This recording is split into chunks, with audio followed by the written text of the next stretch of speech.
শঙ্কর আড্ডের মেয়ে ঋতুপর্ণা আড্ড কিন্তু ইতিমধ্যেই সিজিও কমপ্লেক্সে উপস্থিত হয়েছেন এবং তাকে জিজ্ঞাসাবাদ করা হচ্ছে। তিনি যখন সিজিওতে প্রবেশ করেন সেই সময় কিন্তু তার হাতে বেশ কিছু নথিপত্র দেখা যায়, অর্থাৎ তাকে এই ঘটনা সংক্রান্ত যাবতীয় যে বিষয় উঠে আসছে তা নিয়ে হয়তো জিজ্ঞাসাবাদ করতে পারে ইডি আধিকারিকরা, এমনটাই কিন্তু সূত্র মারফত জানা যাচ্ছে। এবার নজরে রয়েছে শঙ্কর আড্ডের কন্যা ঋতুপর্ণা আড্ড। ঋতুপর্ণাকে জিজ্ঞাসাবাদ করা হতে পারে, এই নিয়ে কিন্তু সূত্র মারফত জানা যাচ্ছে। যে খবরের দিকে এই মুহূর্তে নজর রয়েছে, ঋতুপর্ণা ইতিমধ্যেই সিজিওতে উপস্থিত হয়েছেন এবং সেখানে কিন্তু তাকে জিজ্ঞাসাবাদ করা হচ্ছে রেশন দুর্নীতি নিয়ে।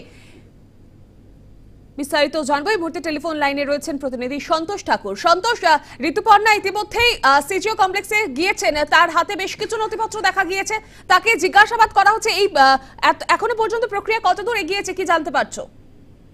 দেখো, রেশন বন্টন দুর্নীতি মামলা শঙ্কর আড্ডকে গ্রেপ্তার করে ইডি আধিকারিকরা। তারপরে ইডি আধিকারিকরা জানতে পারেন কি শুধু শঙ্কর আড্ড নয়, তার পরিবারের লোকজনরা একাধিক লোকজনরা তারা জড়িত আছেন এই রেশন বন্টন দুর্নীতি মামলা, যার মধ্যে তার মেয়ে ঋতুপর্ণা আড্ড এবং তার আরেকটি মেয়ে এবং তার পরিবারের একাধিক সদস্য। সেক্ষেত্রে ইডি আধিকারিকরা জানতে চাইছেন এই যে রেশন বন্টন দুর্নীতি মামলা একমাত্র যে কালো টাকা কি শঙ্কর আড্ডর অ্যাকাউন্টে বা তার কোম্পানিতে, কি আদৌ তার পরিবারের লোকজনরা যে কোম্পানিতে জড়িত আছেন বা যার কোম্পানিতে নাম আছে তারাও এই রেশন বন্টন দুর্নীতি মামলা কালো টাকা তাদের অ্যাকাউন্টে গেছে, এই সমস্ত হিসাব নেওয়ার জন্য আর শঙ্কর আড্ডর যে মেয়ে ঋতুপর্ণা আড্ড তাকে তলব করে এবং ইতিমধ্যে ইডি তরফ থেকে চালানো হচ্ছে জিজ্ঞাসাবাদ প্রক্রিয়া, যার মধ্যে একাধিক নথিপত্র হাতে নিয়ে ইডি দপ্তরে প্রবেশ করেছেন, এমনটাই ছবিতে দেখা গেছে। এবং পাশাপাশি তোমাকে জানাবো যে তথ্য ইডি তরফ থেকে চাওয়া হয়েছিল এই ঋতুপর্ণা আড্ডর কাছ থেকে, তার মধ্যে তার এই 10 বছরের ব্যাংকের ডিটেলস, এছাড়া একাধিক যে কোম্পানিতে দায়িত্বে আছেন এই ঋতুপর্ণা আড্ড সেই কোম্পানির তার পে স্লিপ, অর্থাৎ তার অ্যাকাউন্টে কত টাকা আসে, এই কোম্পানি থেকে তিনি কত টাকা এই কোম্পানিতে ইনভেস্ট করেছেন বা এই কোম্পানি থেকে কত টাকা তিনি প্রফিট করেছেন, এই ধরনের প্রশ্ন করা হয়েছে ইডি তরফ থেকে, এমনটা ইডি সূত্রে খবর উঠে আসে।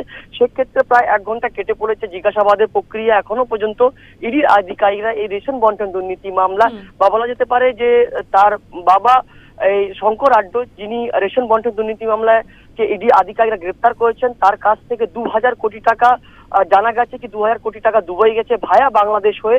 এবং এই যে কোম্পানি শঙ্কর আড্ডর, যার মধ্যে ফরেন মানি এক্সচেঞ্জের যে কোম্পানি, সেই কোম্পানি একমাত্র দায়িত্বে ছিলেন শঙ্কর আড্ড কি তার মেয়ে এই ঋতুপর্ণা আড্ড তিনি চালাতেন এই কোম্পানি, এই ধরনের প্রশ্ন করা হচ্ছে ইডি তরফ থেকে, এমনটা ইডি সূত্রে খবর। পাশাপাশি তোমাকে জানাবো শঙ্কর আড্ডের পরিবারের একাধিক লোকজনকেও তলব করা হয়েছে, যার মধ্যে শঙ্কর আড্ডর বউ, শঙ্কর আড্ডর 2টি মেয়ের নাম এসে, তার পরিবারের আত্মীয়জন এবং শ্বশুর বাড়ির লোকজনদের নাম উঠে এসেছে। সেক্ষেত্রে এই প্রথম যে ঋতুপর্ণা আড্ডকে জিজ্ঞাসাবাদ করতে শুরু করলো ইডি আধিকারিকরা রেশন বন্টন দুর্নীতি মামলা, সেক্ষেত্রে তার ব্যাংকের ডিটেলস খতিয়ে দেখছেন। পাশাপাশি যা যা প্রশ্ন করা হচ্ছে ইডি তরফ থেকে ঋতুপর্ণা আড্ডকে, সেই সমস্ত প্রশ্নের উত্তর ঋতুপর্ণা আড্ডকে লিখিতভাবে দিতে হচ্ছে ইডির আধিকারিকদের সামনে। সেক্ষেত্রে ইডি আধিকারিকরা সেই সমস্ত বয়ান তার নথিভুক্ত করবেন এবং এরপরে তাকে যদি ইডি তরফ থেকে দ্বিতীয়বার তলব করা হয় তবে এই নতুন প্রশ্ন এবং যে পুরনো প্রশ্ন যেটা লিখিতভাবে যেটা দেবেন, সেই দুটোই প্রশ্ন মিলিয়ে দেখা হবে আদৌ ঋতুপর্ণা আড্ড কি সত্যি কথা বলছেন, যিনি রেশন বন্টন দুর্নীতি মামলা যার নাম এসছে। সেক্ষেত্রে ইডি তরফ থেকে জোর কদমে চালানো হচ্ছে তল্লাশি, পাশাপাশি জিজ্ঞাসাবাদও করা হচ্ছে এই ঋতুপর্ণা আড্ডকে।